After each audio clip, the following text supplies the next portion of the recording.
Okay guys, today we're going to take out I bought a ALG trigger. I installed it, and the problem with it is it wasn't working very well for me, so I'm going to swap it back out. So in this video today, I'll just kind of go through on how to swap these out, and then as well, now just as a disclaimer, I did not clean this, so it's going to be a little dirty. And what you'll see here, it's kind of hard to see, the light's a little low right now, but I'm going to bring this camera on over. Now you'll see the top of the trigger right here, top of the hammer rather. So what was happening, coming around a little bit here, is when this is only catching a little bit. So there we go. So you can kind of see when it came down to catch, it just barely, let me zoom in, locks in there like that. So what was happening, I mean, there's not grabbing much. That's kind of how this trigger is designed anyway. It wasn't much, and what was happening on some of the rounds, when the bolt carrier would come back to give it another round, sometimes it wouldn't push it down far enough, or the trigger would just not quite catch, and it would pop back up. And of course, the trigger wasn't relocked, so it was just the hammer. This hammer here was already up in this position as the bolt was here, so obviously your trigger's not going to do anything. So I don't think it's anything really to the trigger itself. I think it's more of a me, I guess, because this is a home build, and so maybe I did something wrong or whatever, but I did have another trigger in here during my test fire, and it seemed to be just fine. So here's the tools I'm going to use today. It's really simple. Just a screwdriver and a pair of needle nose pliers, and of course I bring out a plastic hammer just in case I need any help. But yeah, we'll get started here. Okay, now I'm going to go ahead and squeeze the trigger, pull the hammer up like such, and I'm going to take my pliers and I'll grab the first spring and the second one. It's always easier for me to do it with needle nose. Some people do it another way, whatever. And then I take the 12 gauge shell I showed you earlier, and I just stick it over there. What'll happen is these things, they'll come down if you don't secure the springs. That's smacking the thumbs. It's just kind of annoying, kind of hurts a little bit. I'm going to take out this retainer plate as well. You see that in here. That way I can get my X and Y pins out. Put that over there, over here, and just press in through this area here. And sometimes a little tricky coming out. Still under spring tension in there for the most part. And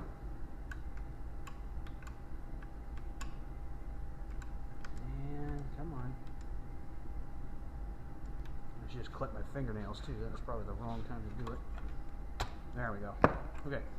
So now this is under spring tension. You'll see in here, if I can bring it in a little closer to the camera. What I do is I keep my finger down on it and pull the Y-axis pin out. It's out. And you don't want to lose a spring in here. That one tends to, so I'm just going to put that on. I'll need that one for my other hammer. That's the original hammer that I'm putting back in. So I'll pop this out and show you this real quick. This is a really good trigger. I didn't have any issues with it. I like the pull on it. It's just not working for this rifle, so I'm not going to force it. You'll notice in here, right here where my finger's at, there was a pin here. That came with this trigger, and what it did is I had to put this in, and the pin was longer, and I took a file and eventually ground it down, because what was happening is when the safety was coming over, you can kind of see it's an upside down view, it wasn't engaging, so you could push it up, and this just gave it a little bit more height, so that way the edge of the safety here would hit it, so it wouldn't go up in the fire or in the safe position. But other than that, that's all the modification really had to do to it. You can read the instructions on it. It's pretty easy, but like I said, I'm putting the other one back in. So let me take out the X-axis, which is the spring and such. So I'll take that out right now. So I got that on there. I just push that through. Here comes out the pin, just like so. And what I do is I turn it either counterclockwise or clockwise, doesn't matter. Turn it 90 and bring it out. And that way these things aren't batting me in the finger when I go to do it. So I'm going to stop it right there and then start in on put the other hammer on the spring. Now you'll see what I'm talking about with this spring, how much tension it has off. So right here, just going to let it go. And then this one wants to go, obviously. Just like that. Alright, so I just took the other spring, or the other hammer off, so I'm going to put this one back in. It's real simple. Like that. There we go. And what I'll do is I'll bring it around and then put the spring back on. There's one. This is a little bit tricky. Takes a little bit of patience and acceptance of pain to a certain degree. Then I put this right over it. Now I can put it back in again, right? So it's going to go back in this way because this is the part that's going to hit the firing pin. So sometimes people put them in backwards. It's a common mistake, not a big deal. So I'm going to go ahead and slide it back in, same way it came out. I'm going to stick it in there, and hopefully you can see. Got it down in there. I'm going to turn it to 90 degrees.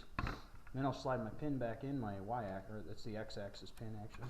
Put that in. Right there, you can kind of see, get it going here. There it goes, just like that. Now what I do is I like to flick this up right there, so that way it's ready to go. And then I start it on the trigger. So I'm going to take that spring, just back down. Take my spring that I had off, which is right here, and it's going to put it back in into here. This one's a little bit different. You can see it's got a more of a distinct hole than the ALG. Put it in like such. And what I like to do is drop the trigger in right now. And I'll get you a view of that real quick. Kind of see there. See how it's just down in there kind of loose. Now this part's a little tricky as well. What I'll do is I'm going to put in the spring and in the pin at the same time. It can be kind of a nuisance, so you'll see me just kind of, if I struggle, oh, yep, I already dropped it, hold on. Alright, sometimes what I'll do is I got to hold it up slightly so the spring doesn't fall out. And if it does, then I'll have a better way ahead here. This is kind of a pain in the ass to do. It's pretty easy, but it's just a pain. Sometimes I'll do this, which I'm going to try to do now, is I'll try to kind of put it in like such and then depress it. I haven't really found a method that's just like, oh my god, that works the best ever. So it's kind of frustrating. There, so I kind of got it to where I can kind of somewhat manage it. And it looks like it might be okay. So what I'll do is kind of line that back up, and it's hard to see at this angle. You just got to kind of get in there and just start forcing a little bit.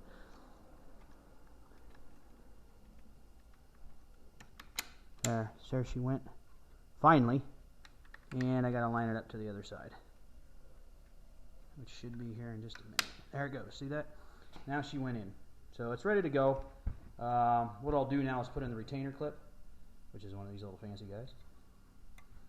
I can throw that in there up against the X-axis pin, and then slide it on down in.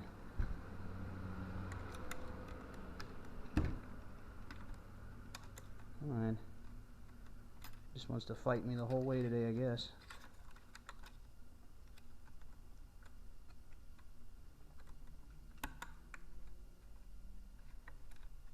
Again, this is supposed to be, yeah, there we go. It's starting to get dark, and I got a little bit of limited light, so it's kind of hard to see down in there. You see I finally got it. What I'll do is now put this one in, safety in, over and hit the hole. There she goes. And then down, oops.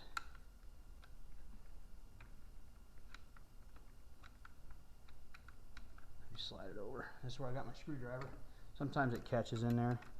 Just gotta slide this over that way just to clear it. And then back down. And I'll put it up into the safe position, just to show you right there, safe. And of course it's not going to go.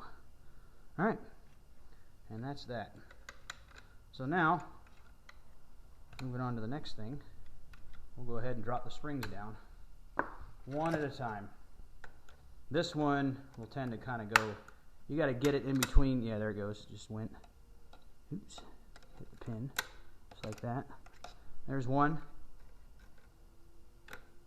There's two. And then what you want to make sure you do is slide them. This is a common problem.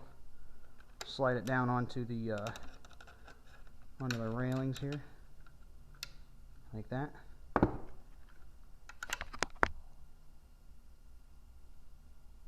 And she's basically ready to go at that point.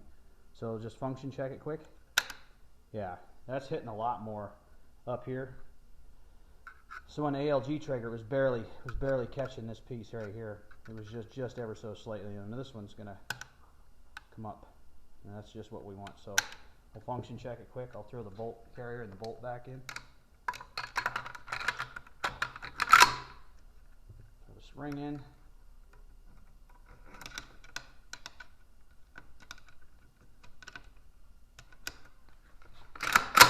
Yeah, she's ready to rock and roll now.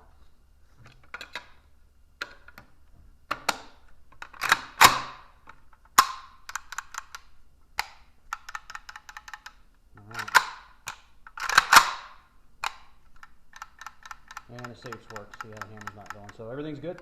Ready to go. That's it. Yeah, nothing to say bad about the ALG trigger. I mean, I liked that it worked. It just wasn't working in this rifle very well. So, like I said, when I test fired it, it came up with, I used the original hammer that was with it and everything, so it worked fine.